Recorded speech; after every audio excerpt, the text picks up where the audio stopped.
recounting the 16 most badass instant kill moments in One Piece. Yes, real one-hit KOs that feel so satisfying to watch. At number 16, it all begins with Luffy, who had trained hard for years in his hometown to become the Pirate King and finally reached the age to set sail. But the first challenge right at sea was the Sea King that guarded the coast. So Luffy stepped up and in front of the entire village, delivered a single powerful punch and blew the Sea King away, officially beginning his journey toward becoming the Pirate King. At number 15, just as he was about to enter the Grand Line, Luffy encountered Arlong the Fisherman's pet, a giant sea cow named Momu. This beast didn't graze on grass, it only ate meat. As Arlong's pet, Momu had destroyed several villages on command and devoured countless people, leaving behind nothing but terror wherever it went. Attracted by the aroma of Sanji's cooking, Momu appeared beneath Luffy's ship, and its size alone showed that it could easily swallow the entire ship and everyone on it in one gulp. But Luffy, recovering from his injuries, knocked it out with just one punch. Sanji, being kind-hearted, might have fed it a bite if it were just hungry, but the sea cow even tried to eat Sanji, so of course Sanji gave it another solid beating. Later, it even helped tow the crew to Fishman Island, and even when Arlong ordered it to attack Luffy again, Momu's first reaction was to run. Clearly, Luffy had left a deep trauma in its mind. The 14th instant kill was when Monkey D. Dragon made his appearance and instantly took out Smoker. In the early stages, Luffy had no way to fight Logia-type Devil Fruit users and was being completely overpowered by Smoker, making it seem like he'd never enter the Grand Line. That's when his father, Dragon, finally appeared, bringing with him a storm of lightning, wind, and rain. He didn't even touch Smoker. The wind alone knocked him out and rescued Luffy. As the storm roared, Dragon said no one should stop a man from setting sail, showing what true masculine romance looks like. That entrance was top-tier coolness, marking Luffy's real beginning as a pirate. The 13th epic moment was Ace's debut. With one fire punch, he pierced through 5 Baroque Works ships, blowing them to bits. Compared to Luffy's attacks at the time, Ace's sheer power felt way more overwhelming. The 12th came when Crocodile instantly killed Miss Merry Christmas. Crocodile, being overly confident and cruel, loved to toy with the weak. When he found out Miss Merry Christmas had failed her mission, he used his sand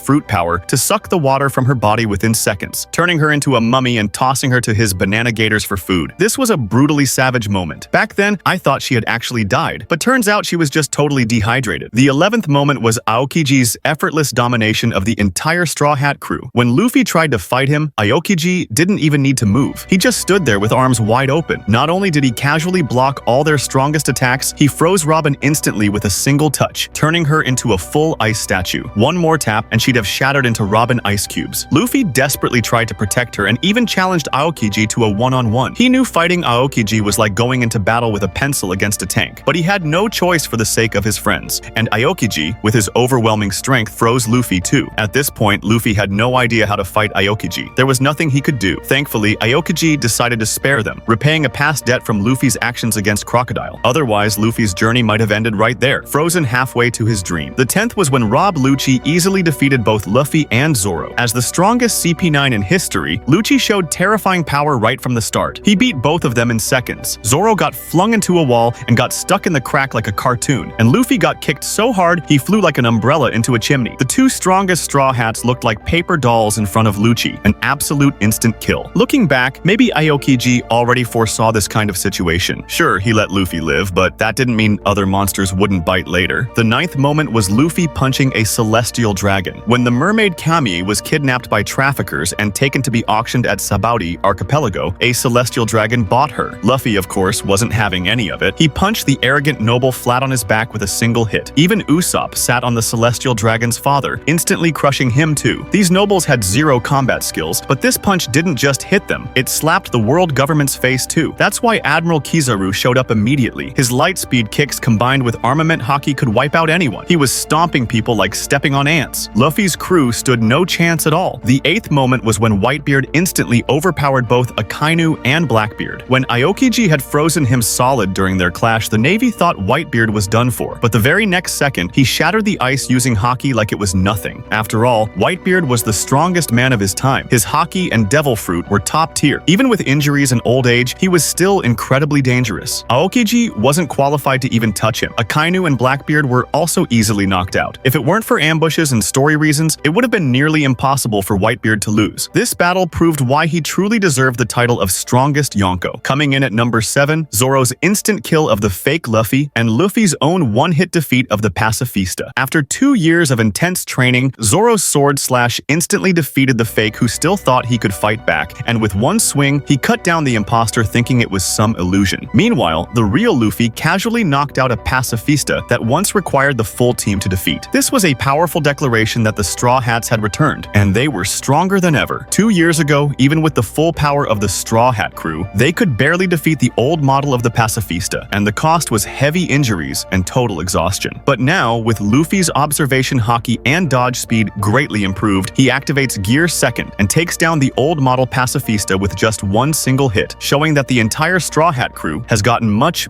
stronger. At number 6 is Doflamingo's instant kill of Smoker. Though they were both part of the Shichibukai, Doflamingo's strength was on a whole other level. Known as the Heavenly Demon, Doflamingo was born into a celestial dragon family, held the title of King of Dressrosa while still serving as a Shichibukai, had a bounty of 340 million berries, and used the underground alias Joker. His list of identities was dizzying. You could truly say he had a massive empire. The human auction house incident, where Luffy punched a celestial dragon, also happened to be one of Doflamingo's businesses. When Caesar Clown fell into Law's hands, Law used him to blackmail Doflamingo, demanding that he resign from the Shichibukai and give up his throne. Furious, Doflamingo lashed out at the Marines, unleashing his Conqueror's haki and killing Marines instantly with his string fruit powers. Even Smoker was one-shotted. Smoker was brutally beaten for refusing to reveal Law's whereabouts, and would have been done for if Aokiji hadn't arrived just in time and warned, "Don't harm my friend," saving Smoker's life. The 5th most iconic instant kill was Garp knocking out Aokiji. When Blackbeard captured Garp's beloved student Kobe as a hostage to negotiate with the world government, Garp himself led a retired unit to Hachinosu Island to rescue him. Kobe, known as the future of the Marines, held special meaning to Garp, although no one really knows why. Garp was determined to bring him back. He even believed that saving Kobe was the same as saving the future of the Navy, and was ready to sacrifice himself if needed. On Hachinosu, Garp smashed an entire town with one punch. Kuzan, who had joined Blackbeard's crew, stood in Garp's way